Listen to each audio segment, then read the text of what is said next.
Well, I must say that this is probably the most compelling session of all the sessions because, you know, I'm here. But no, thank you all for taking the time to sit in on this session. It's really cool for me because of full disclosure, I've known two of these panelists for a very long time. I just met one, and he's pretty cool too. And also, because two of the panelists are also fellow hip hop heads, and it is the 50th anniversary of hip hop. So, all right, hip hop in the house. So, at the end of this, I am going to ask for their top 5, and then I'm going to ask Gil his top 5 in jazz, because that's an intersection for me too. So, y'all can marinate on that. And if, you know, anybody else want to join in at the end for their top 5 in hip hop. Now, look, you got to come correct. If you say Vanilla Ice is in your top 5, I'm going to put you out this room. But I understand if that's your thing, that's your thing. But actually, we're going to talk about AI in arts and culture. And also, is there a revolution happening too? And we'll take some of your questions or comments at the end as well, because we want everyone to feel like they're part of the conversation. So I really appreciate that. So now I am honored to introduce first up Professor Joycelyn Wilson, who is an assistant professor of hip hop studies and digital media here at Georgia Tech. Also Gil Weinberg, who's professor and director of Georgia Tech Center for Music, and also Brandon Butler, CEO of Butter ATL. I got all that right? Those are your panelists. Y'all clap. So, as I tend to do with every discussion that I have on my show on Closer Look, because I know all y'all listen to it, I like reflection questions to get a conversation going. So, Brandon, I'm gonna start with you. When you think about when you started in this space, on this pathway involving technology, did you have any idea maybe it would intersect with this whole wave of what we call artificial intelligence? You know, I think like a lot of people, you saw the stuff growing up on TV, you know, whether it was, you know, my mom's a big Star Trek fan, you know, whether you're watching TV and kind of seeing what's happened. But I think for a lot of us, I mean, I grew up in the tech space, even though I do Butter now. The first half of my career was as a web developer and app developer. And, you know, you always kind of saw things moving in this direction. I think the most surprising part to me is how quickly we've gotten here. And then on top of that, you know, now that we're here and now that, you know, OpenAI and ChatGPT have become a buzzword, I remember about a year or two ago, my mom came to me and said, so what's this Bitcoin thing? And, you know, the same thing now, my parents are asking me about, you know, what's ChatGPT and all this? And so it's kind of becoming part of the nomenclature. And to me, that's really interesting that now it's become mainstream. So I'm happy that we're here, but I'm more excited to see where we're going to be in the years to come. All right. Gil, what about you? And can we get another mic, too, so we don't have to share mics? Is that possible? I didn't mean to put you out of work, but okay. Go ahead, Gil. So, yeah, for me it was AI for the last 20 years, and it's nice to see how everyone is joining the wagon now. I have been trying to create robots and software that will inspire me, that will surprise me, using algorithms like humans don't use, listening to me, understanding me, and maybe push music, how I play music, and how I think about music differently. So yes, AI is integral for me, at least since I've been here, and that has been 20 years. Professor Wilson? No, I'm not too surprised. I think I'm with Brandon in terms of like how fast it's gotten to this, but in my space, if we're talking about hip hop, you know, hip hop is an innovation in and of itself and has been innovating technology since it came on the scene, and we can peel back on that a little bit as we talk, but it's been interested in math and science and the digital and the computational and the innovation since it started. So I'm not too surprised, but I am interested in, you know, how fast things have gotten here and how quickly AI became so popular, and the ways in which songs are being produced, particularly rap songs, are being produced using AI so fast, right? As quickly as it hit, we get songs that aren't necessarily from the artists themselves, but using the likeness of their voice to create them. So that part I'm surprised by, but the intersection of hip hop with AI and technology and new media technologies, I'm not too surprised, because in and of itself is a technology. So let me stay with you for a moment then. When did you make the decision that you had to have this intersection with your discipline, and particularly at a place like Georgia Tech? where you think of the students that you have, and you're like, okay, I'm gonna take hip hop, and then I've got this AI, and maybe I can bridge this. When did that hit you? So it's been a while, I'll put it that way. So I'm going to explain it, and it might sound like it just was kind of fell out the sky, but it really was years of research. And I was interested in creating a methodology for analyzing text and analyzing lyrics that was for hip hop and by hip hop, that was really culturally centered.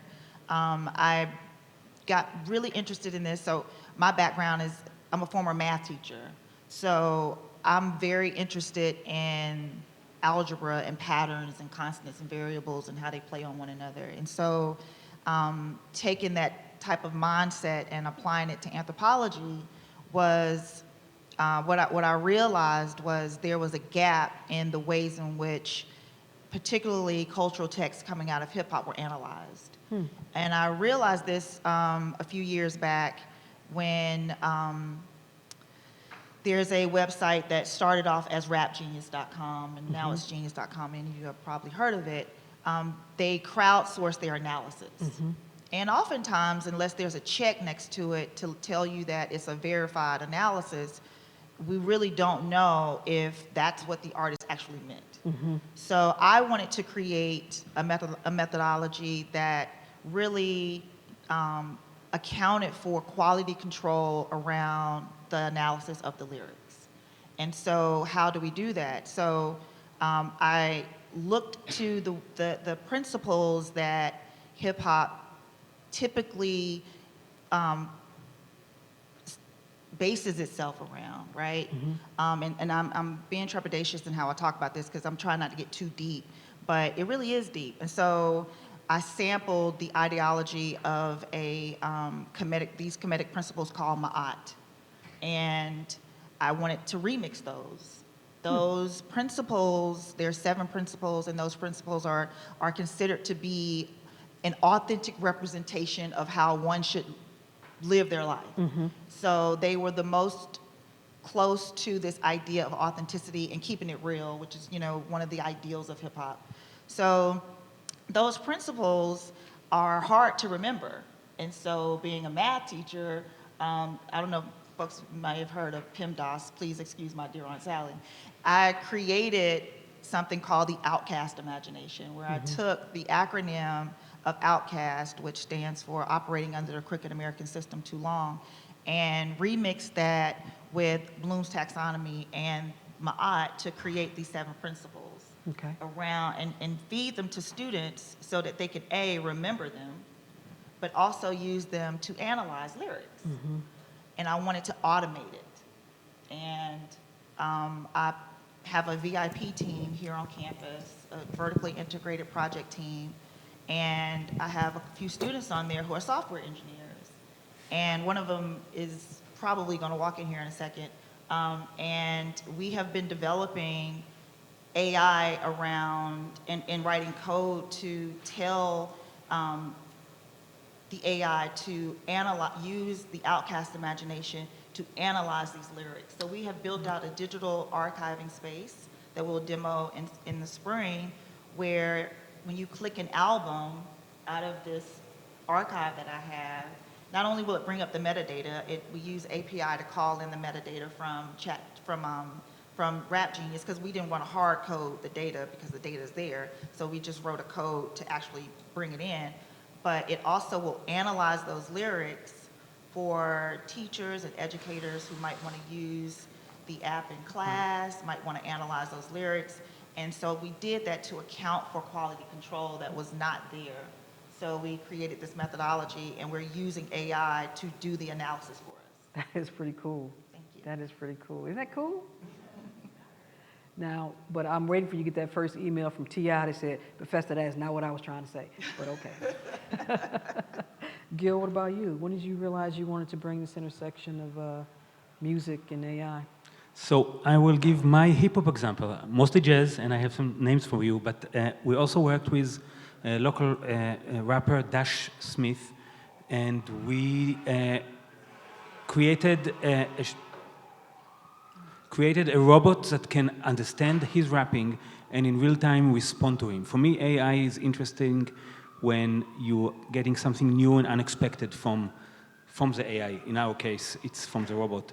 So we trained the robot not on rap lyrics, but on prog rock lyrics and jazz lyrics, like old 50s jazz, all kind of, sunny, love kind of oriented lyrics. And on the other hand, prog rock, a lot of death and gore and blood. And it was very interesting to see how when Dash was, and there's a video, if you Google, you see Shimon raps, you'll find it. Dash is, for the first time, going back and forth in a rap battle with Shimon, and just to see his face with Shimon's responses, it almost became violent, but it was interesting to see how these kind of unique lyrics that combine data sets are very different than each other, but definitely different than rap, kind of makes the rapper think twice when he's trying to battle.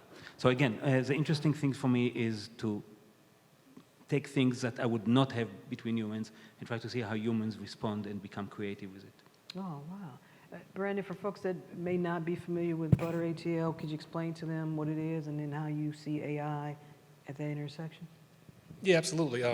Butter is a media company we started here in Atlanta back in 2018 with the idea of just, celebrating the people, places, and things that make Atlanta special.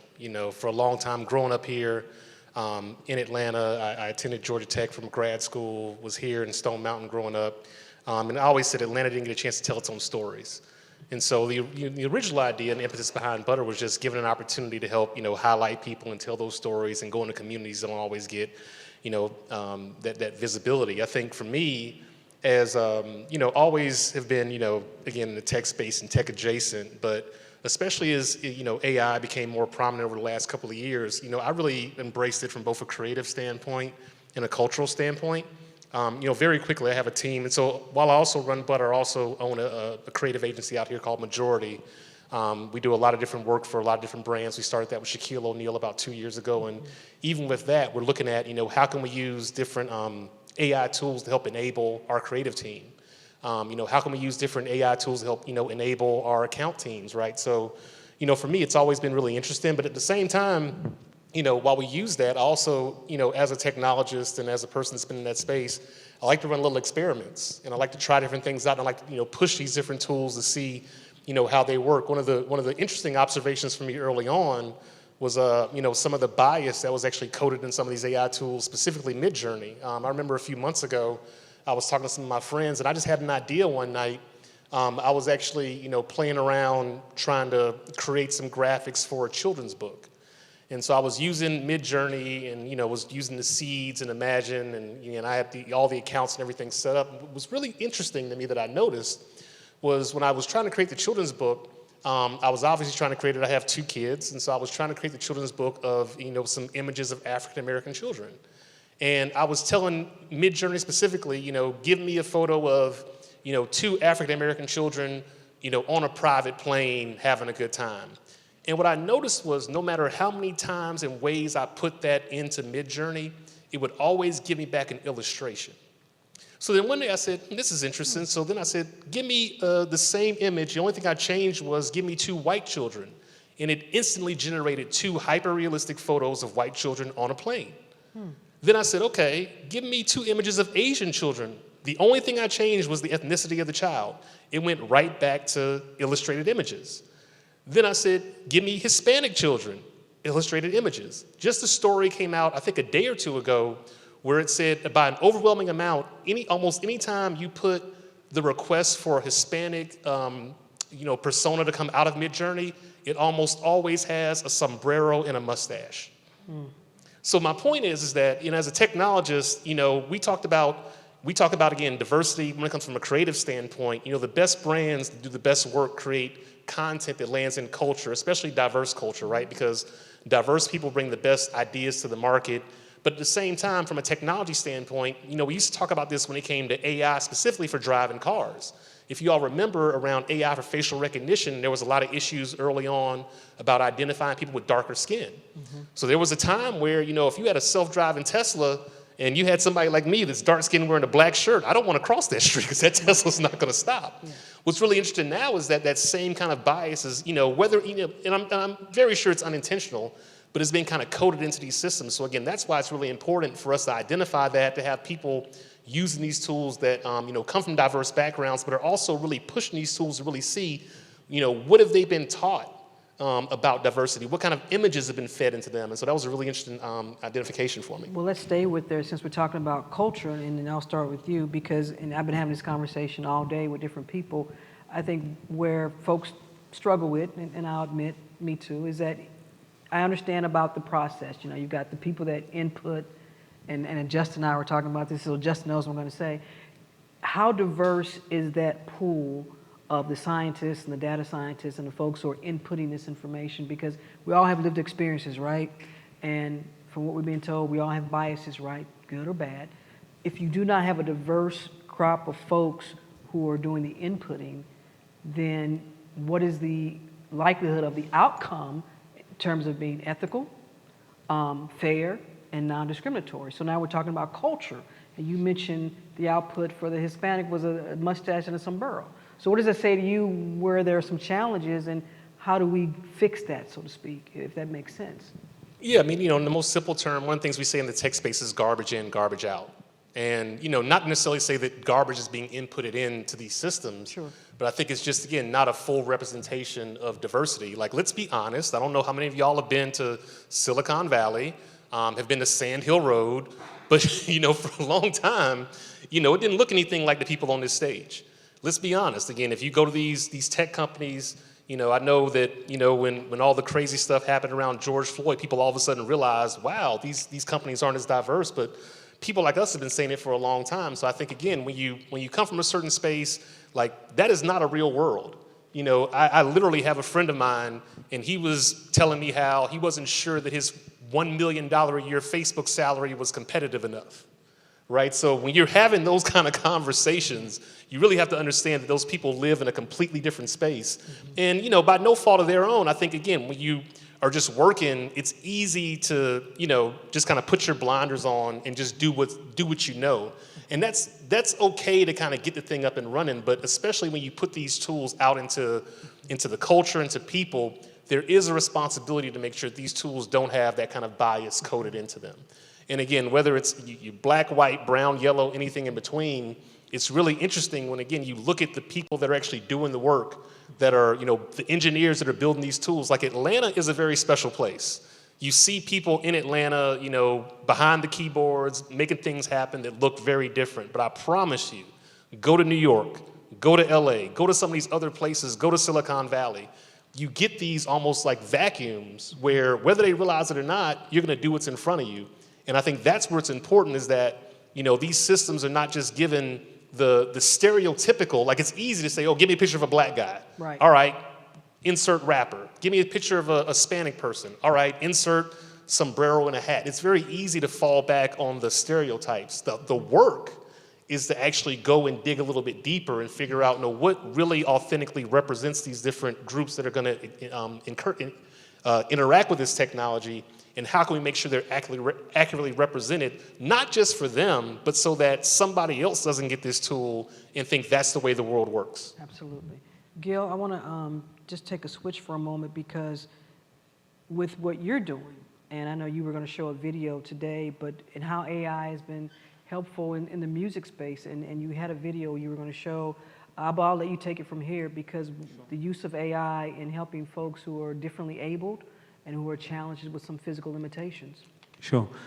So I have some concerns about how AI in music is being used right now. Deepfake is going to be a problem. It is a problem. It's going to be even more in music. Maybe it's not going to be as problematic as other use cases. And some of you may enjoy Drake and The Weeknd new songs that they had nothing to do with. But in a second, if we have time, I talk about copyright. That's another issue. But where I am excited about AI and less concerned is when the AI is not replacing. It's not deepfakes that replace Drake with him or not knowing or not knowing, but it's where hopefully the kind of software that we do will be used by Drake and to become more creative. What Rose was referring to is, maybe not Drake, I didn't get to him yet, but we are working with musicians, and especially people with disability, and we are using AI to look at the muscles of amputees and allows them to have a prosthetics that understands how they want to move their fingers or the arm. We started with a drummer, where we put EMG, electromyography sensor here. And after we trained it with his other arm that he could train, so we looked at the signals, we were able to let him hold the drumstick tight and loose and be able to play jazz, because for a drummer in jazz, it's really important to have this control. And then we actually took it one more step, and we wanted to control finger by finger.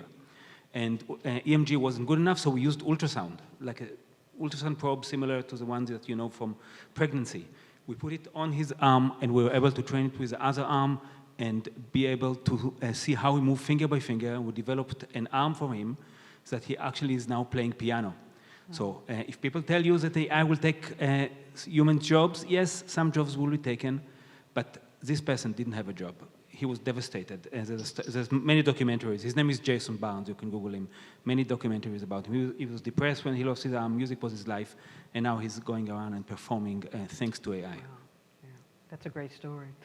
Professor, when you talk about the use of AI in hip-hop, what concerns do you have? And I know you're probably going to talk about if y'all download an AI rapper, I'm done with you, but okay. But other than that, I know that's one concern, but what other concerns you have with AI as it intersects with hip-hop? Well, I think interpretation. Representation is one thing, but also interpretation. So it's interesting that hip-hop has been intersecting and kind of talking about technology and innovation for quite some time. Mm-hmm. So if we go back to, say, 1998 when Outkast dropped Aquemini, mm-hmm. celebrating 25 years, there's a song on there called Synthesizer. Mm-hmm. In 98, Andre and Big Boy, George Clinton was on there. They were really addressing a lot of the things that we're dealing with right now, mm-hmm. Around artificial intelligence, artificial life, cloning, those types of things. Last week, Nas dropped Magic 3. Which is dope. And it's a really great album. And there's a song on there called Speechless Part mm-hmm. 2, where he addresses artificial intelligence. Mm-hmm. And he is addressing this idea of representation. For a long time, the only AI that hip-hop acknowledged was Allen Iverson. Yep. He was hip-hop's AI. Y'all know who AI is, right? Y'all don't? Okay, so he was a basketball player back in the day. Gotta take a break. He started when he was wearing cornrows, and people were like, what? And I'm like, y'all have seen cornrows before. But anyway, AI, he was a young man. He also played football in Virginia, and that's he was our original AI. Allen Iverson. He had a crossover that was dope. He crossed over Jordan one time, and the whole world lost their mind. But that's Allen Iverson. So you may continue. But he also changed the culture. Yeah. Right. There was an authenticity that was associated with the way in which he moved, and that authenticity is what I'm concerned about.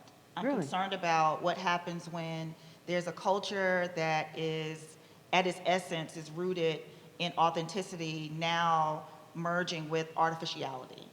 And so that's kind of on two ends of the spectrum. So I'm concerned about this idea of being able to take someone's voice and feed that voice into AI to generate lyrics that don't or may not necessarily represent that particular artist, their particular background, their particular identity, and that's the portion that stands out to me on Speechless Part 2 that Nas is addressing, is the overall representation that comes out of that. Is that story going to be my story, but going to be, or will it be someone else's story, but using my voice? So this idea of voice likeness concerns me when it comes to songs that could potentially be produced or even be nominated for Grammys that don't necessarily represent the stories of the actual person. So that distinction between artificiality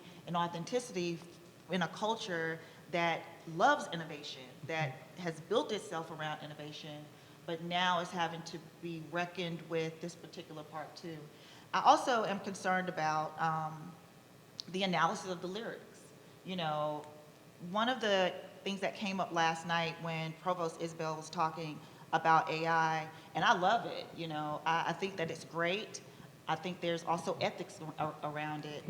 This idea is who's in the room when decisions are being made about what the AI will do. So when language models are built, you know, when you're dealing with the corpus of text, where's that corpus of text coming from? If you're making rap songs or if you're making hip hop songs, where are those, where's that, what language model is one using to generate that text? Is it going to be a corpus of rap lyrics, you know, that will be pulled from? Those are some of the things that concern me. So, well, Gil, I want to go to you for a second because I'm the daughter of a jazz man. My father played stand-up bass, and my father was one of the people that got mad at Miles Davis when he, you know, Miles went through a lot of different variations. Jazz rock. You're right. And so, if someone comes to you and says, Professor, I have this great jazz song, but I used AI to come up with it, and your response is? Very problematic. And you know, the first time I did it, it was many years ago. It was in 2009. And we grabbed a bunch, I have students transcribing Monk's, Thelonious Monk improvisation. And there was some piece about the robot playing in the style of Thelonious Monk. So it listened to me and playing Monk. And somehow it got to the news. And I got an email from the Monk estate. Asking me, and of course I'm an academic, I'm not going to make money from it.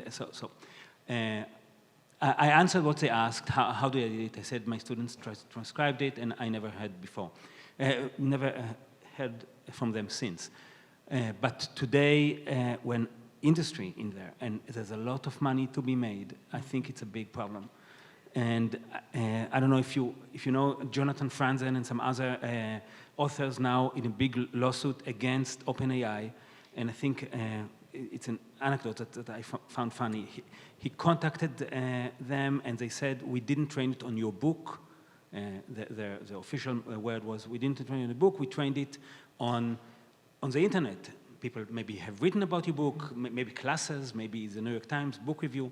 It's not about your book. And then he actually went, based on what I read, and interacted with OpenAI about minor characters that hardly anyone ever even remember from his book, and asked what is the background of this character or something like that. And OpenAI, ChatGPT gave it the right response. And he's using it in court, based on what I heard, to show you actually trained it on my book. Somehow, my own book, no one else thought about it, it's not in the internet, it's a minor character. This is a proof. It will be interesting. There's some artist, you mentioned Midjourney, some artist suing Midjourney for all the paintings that it was trained on, trying to show. The problem is you have to try to show that this is really trained on your things. But as you know, with improv, you know, it's innate. So how do you prove that this person's, they may not be able to, like, I can't read music, I can't write it, but I can sit down at a drum set and carry a beat. You know, my dad could read music. He'd yell at me I was like, I don't need to read music because Prince doesn't read music. My dad's like, I'm pretty sure Prince reads music. I'm like, well, I said, well, Jimi Hendrix didn't read music. And he was like, you're not Jimi Hendrix. So, but you know, how do you prove that? Someone say, well, this is really me creating something. I'm using the machine to create. And I guess that's where we get into the ethics, because we want the machines, you know, we use the machines to help us, but then at the same time, we have to be very careful, because in the output, if it resembles somebody else, a John Coltrane, you know, classic, then.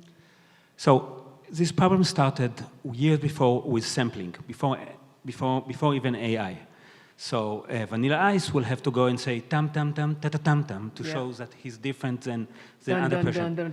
One note was different. Right. And obviously, even recently, Ed Sheeran won a bunch of lawsuits against that, and that's just sampling.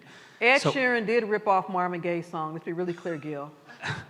And here is what was his argument, which apparently in that court won, and I'm very conflicted about it. I hear you.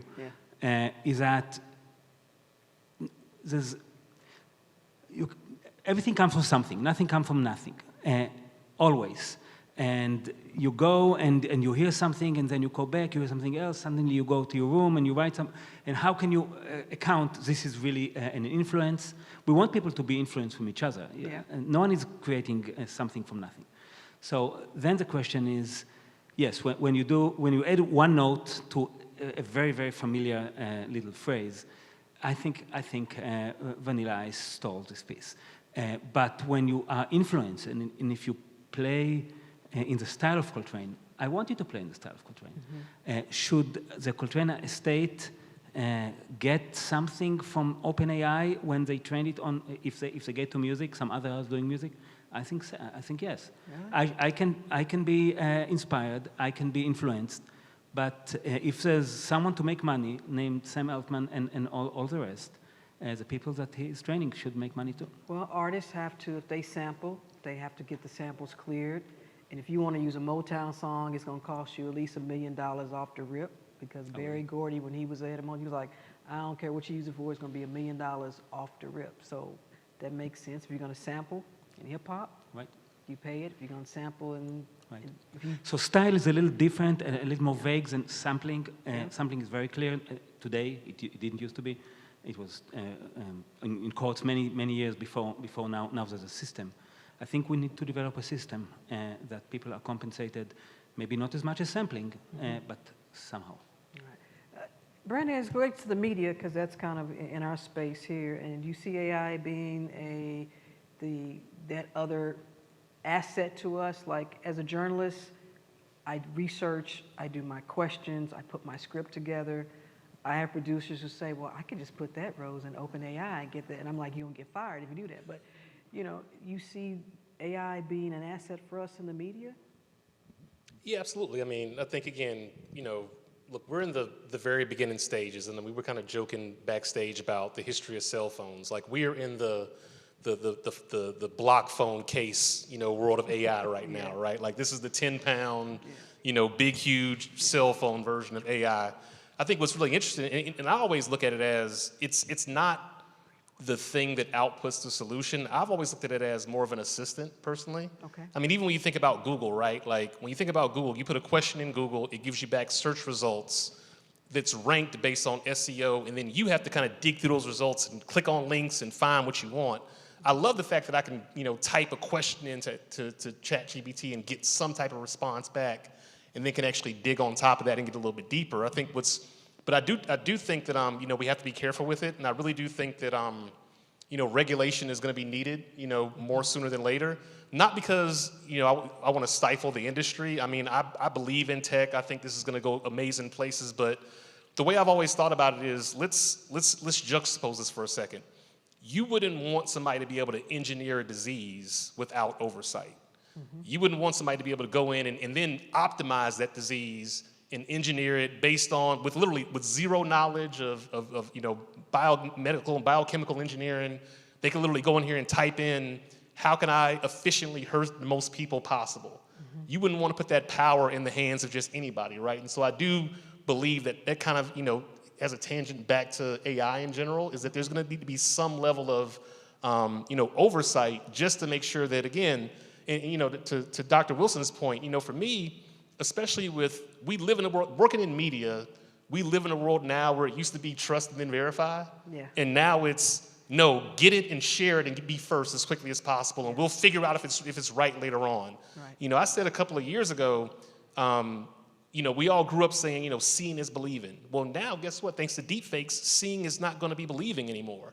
I mean, you know, there's lots of use cases, and again, I'm not here to, you know, scare people, but like, there are use cases where, again, think about somebody goes and they create a video from the CEO of Coke saying he's stepping down.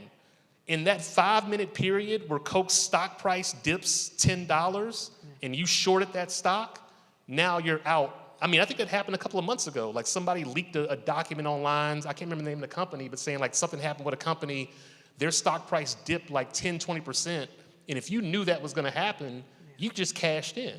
And so that's the kind of stuff that I get more worried about. Not necessarily somebody going on there and saying, you know, it's a nuclear war, but it's somebody saying, like, all you need is a moment, right? All you need is a moment to leak out some information, make a deep fake video. People are not going to sit here and look at it twice. They're going to assume it's correct. They're going to start sharing it. And while all that's happening, some bad actors are going on the back end, and they're, kind of taking stuff out the back door. So that's the thing that's most immediately concerning to me about the future of AI. And again, we just live in this space now in the media world where everybody wants to rush to be first. Yeah. Everybody wants to get it up. They want to get that clout. They want to get those clicks. They want to say they're first. And, especially going into an election season, we saw what happened a couple of years ago just with Facebook, and that whole Cambridge Analytica thing. Like, again, now imagine that was, hackers somewhere that had all this access to these tools. Like, now we're talking about, we used to call them script kiddies. Like, now we're talking about just anybody with an idea, and, there are tools you can use to put together fake videos. So you can create a fake script, then you can go to 11 labs, and you can create a fake video using somebody's voice, and then you can go to ChatGPT and write a fake press release. Like, it's very easy if you string these things together to manipulate the system. So to me, especially from a media standpoint, I'm more concerned about that manipulation standpoint. Right. And again, that delta between it coming out and actually being verified and what happens in between there, as opposed to like some end-all, be-all scenario where everything falls apart. Absolutely. Absolutely. I tell my team all the time, I don't care. Listen, I've broke stories before. My job is, we want to be right. I don't want to be first. I want to be right. Because people remember when you got it wrong. And they will let you know all the time. We're going to get some questions in just a moment, but as we wrap up this discussion, I want to give you all just a few minutes to then sort of look into the future and the crystal ball in terms of the disciplines that you all are working in AI and what the future holds, you think? Well, I appreciate you drilling down on quality control, because what I want to continue to see is around the analysis of lyrics, around the analysis of text and content that is produced out of a community, that I think that we're going to be able to see AI be used to analyze some of that and generate data that could be used for educational purposes. That's my reason for using AI. And not needing to hard code metadata and data analysis or data that's generated from analysis when we're working in digital spaces. So for me, the creation of this digital archive and these 5,000 albums that we have, we would be hard code, if we had to hard code the data, we would never be able to make it public. So we're trying to use AI in a very responsible way to write scripts for API to pull in data, but this methodology, the OI, the outcast imagination, it is designed to account for that quality control so that when these lyrics are analyzed, they're analyzed on a model and a methodology that gets us closer to the sentiment of the artist, and rather than getting us away from the sentiment of the artist, because for us, it is being able to integrate this analysis into curriculum development and curriculum design around computational media, around mathematics and science. So that's what it is for me. And I think as hip-hop education and hip-hop pedagogics continues to interact with higher education, with K through 12 education, it's going to be really, really important that it's integrated in an authentic way and using AI as just a tool to help with that. All right, very good. Gil? So technology has always replaced humans. Today we're saying AI will not replace humans, but humans with AI will replace humans that don't use AI. I have an issue with this saying because it's not the same people, the people that use AI and not use AI. So people would lose jobs. I'll give two maybe artistic examples. When the camera was invented, the late 18th century, so there's a big fear. We don't need painters anymore. You know, painting, you go to 16th, 17th century painting, that was occupation. People did it all over. And then the camera came, and not only that it didn't replace paintings, that we still have painters and we still have art, but it created a whole new art form. We have many more artistic photographers today. than painters. Not only that, for painters, it allowed them to go into impressionism and expressionism and all kind of art forms, much less realistic, because now the camera is the one that can get the realistic stuff. So maybe this technology even enhanced creativity and created new genre. Recording technology in music, when Thomas Edison came with a recorder, later came the vinyl, people were afraid we don't need musicians anymore. We can listen to the music at home. Today, of course, we know that most money is made by live performances. So this didn't happen. And actually, the vinyl created a whole new art form, hip-hop. All comes together. The whole idea, thanks to technology, we have, I think in the top 100 songs today, it's mostly hip-hop, and it all started, correct me if I'm wrong, I don't know. But a big part of where it started was scratching vinyls, let's say it this way. Yeah, you're right. You own it. You got it, Gil. Okay. So I believe some people would lose their jobs thanks to or due to AI, even in the music today. But I think many more people will gain jobs. Jason Barnes can now play music. People who do not know how or do not have the access to learn classical music maybe will be able to use samples of classical music and create something on top of it and explore new ways, or AI-generated music and organize it, being a prompt engineer of classical music.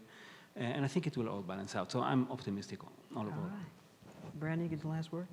Yeah, I mean, I'm definitely, optimistic. I think, one of my favorite sayings is if you don't like change, you're going to like being irrelevant a whole lot less.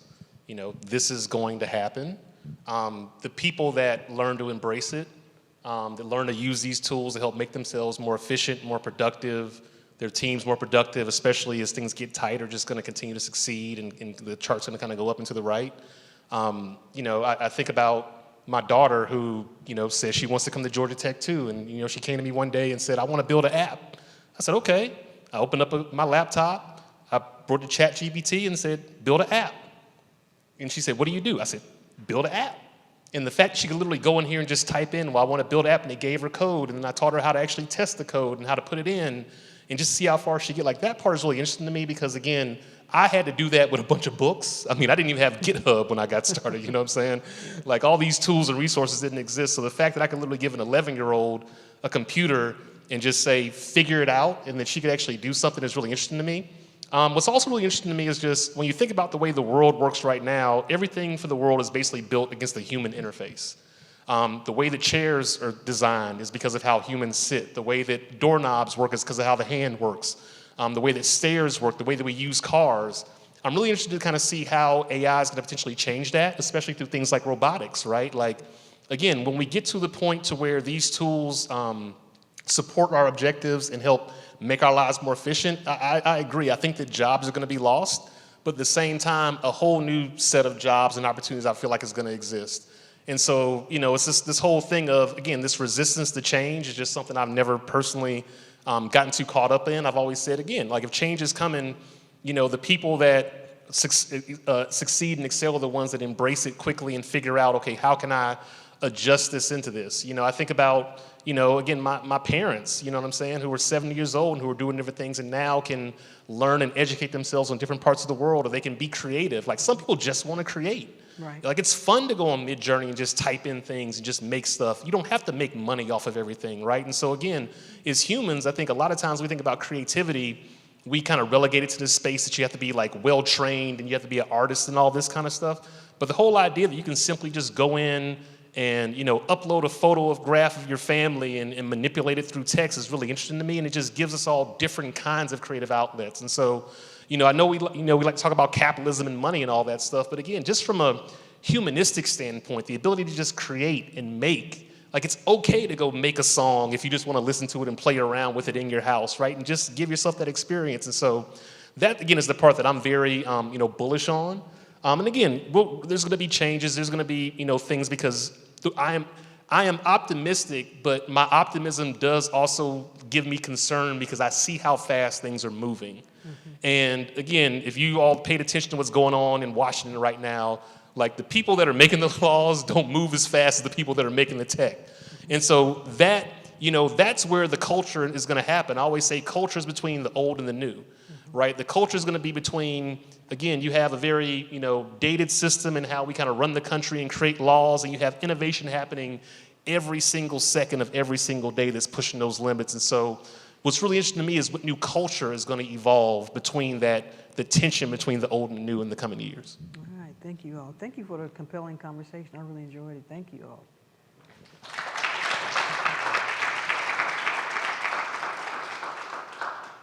Questions, comments? Right here. This morning in the opening keynote, we heard a discussion about people's perception of intent when machines make decisions. And I think that one of the things that really connects people to art is considering the intention behind the parts of making that art. You've also spoken about using AI as a co-creator, so not like creating art maybe all by itself. But how do you think about intent, the role of intent in art forms where machines have a part in making? I think that, so when we're thinking about something like hip hop culture, and I'm going to separate hip hop from any noun that it's describing and just kind of drill down on it as its own cultural technology. There is an intent associated with that. It comes on the scene a particular type of way. It comes on the scene interested in innovation, pushing innovation. It comes on the scene as a way to teach, through art and lifestyle. It comes on the scene interested in justice and politics. I think intent is in knowing what something is and what it was designed to actually do. So if someone is making a song and they want to make a rap song, and that rap song is created minus the intent for what the culture was supposed to do in the first place, I think that is the beginning of the end. I think that's when you begin to move into the area of appropriation and misappropriation, misrepresentation. So if we're talking about intent, I think you have to consider what it is, right? So if I'm a dancer, or if I am an artist and I am inspired by the work of Basquiat, to not consider who he is as an artist or what he represented as an artist is nothing different than me just deciding to create a song and say that I'm from a particular type of neighborhood and I'm not from that particular type of neighborhood. So I think those types of things have to be considered when you're engaging in arts and culture. I think culture has to be considered, and the intent of a community when creating art that represent a particular community, to ignore that is to be, for me, that's unethical. And so I think when we get into those spaces, we have to consider when we're creating art and using these tools to create art, to do that and to ignore a community is problematic. So one more thought, maybe a couple of thoughts. Intent is complicated. We're not going to go right now into free will and do we really, but this aspect of intent. But in terms of art, I think intent is not as important as many other things, in many other areas. If an artist intended to do something, but the art is out there in the world, if it affects people in a completely different way that has nothing to do with the intent, that's the art. It may be true about other domains, but if you listen to a song and get something that the artist completely didn't intend you to get, that's his problem or her problem. You enjoyed it the way you did, and intent is less important. And maybe one more thought I would say is it works well if everyone brings whatever they bring well to the table. So you have human expression and human emotions and things that the robots don't have, definitely not the way you do. And the robots or the AI bring abilities that we don't have. I don't know, some of my robots can play like no human can. And I think the sparks that will be created when you bring your intent, as to your question, and other things, emotion, expression, and the robot brings what they bring, whether they had intended it or not. Do they have free will? Will they have free will? That's a different conference. What's important is that the product will be something unique that will push art forward. Oh, well, you want to answer, Brandon? I mean, yeah, just real quickly, I'd say I think there's definitely a difference between, intent and interpretation. But at the same time, again, if we kind of talk about edge cases, right? Like, what is the intent? The challenge with AI is, at scale, you could have an endless amount of things working on something that don't sleep, don't eat, they're the smartest person you ever met. They can literally communicate almost telepathically to help make that. And so I think that's where intent becomes really important, right? Because if you go and you say, stop the war in Africa, right? And the intent is not, the intent might be there, but are they really interpreting what that really means? Like, because in order to stop the war, it might be kill half the population, right? So again, I think that's where we have to make sure that these things are kind of built into, and we have these checks and balances in these systems. Because if just left to their own devices, they're going to optimize for efficiency. And I think that's where the concern starts to come in, right? It's like the most efficient path, the most critical path to solving these problems is not always the most humanitarian path. The same thing when it comes to art or creativity, right? Like the direct path to creating a great piece of artwork might not necessarily be the most humanitarian path to get there. And so it's going to be important. Humans are not going to be able to opt out of this process anytime soon. We're going to need people in there with checks and balances that are helping to help guide these tools and systems so they don't just go fully autonomous on us and start making their own decisions. All right. I think we have time for one more question. I apologize because we have another session. One more question or comment, anyone? Okay, now can we do our top 5? Y'all ready, Brandon? Top 5 hip-hop artists. Die-line. That's the inside joke, making the band. First of all, it's the 25-year anniversary of, like we said, Equipment Eye. So, Andre and Big Boy, right up there. Got to give it to Jay-Z, for all my corporate hustlers. I'm gonna give a shout out to Lauryn Hill, because again, like artists like Lauryn Hill, completely changed the game. And again, I'm gonna give a shout out to my boy Kendrick Lamar too. That's gonna round out my top 5. All right. That's okay. Jazz, unless you want to do hip hop. And you see the color of my hair, so it's gonna be all these. Yeah, I got you. It's gonna be Coltrane, Monk, Bill Evans, Keith Jarrett, Chick Corea. Okay. Can I also say Kendrick for jazz? Yes, there you go. All right. Okay. By the way, I just for you, I had Coltrane, Miles Davis, Monk. Then I went to my artists, Ella Fitzgerald, and Dinah Washington. So, okay. All right. Yo, hip hop top 5. In no particular order. In no particular order. So, of course, Outkast. Okay. I'm going to put them together, Outkast and Goody Mob. Kendrick Lamar, I flew to London to actually see him. I'm going to see him again in a couple of weeks at One Music Fest. I'm excited about that. Me too.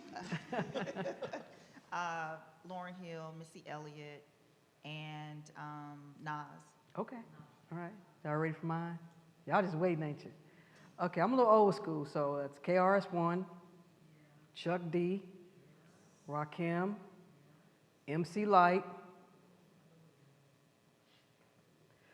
It was a struggle between Nas and Andre, but I got to go with Nas because we grew up together, kind of, sort of. So, yeah. Rakim without Eric B? Yeah, look at you. Yeah. How can I move the crowd? Yeah. Y'all been a great crowd. Thank you so much. Let's go over to the next session.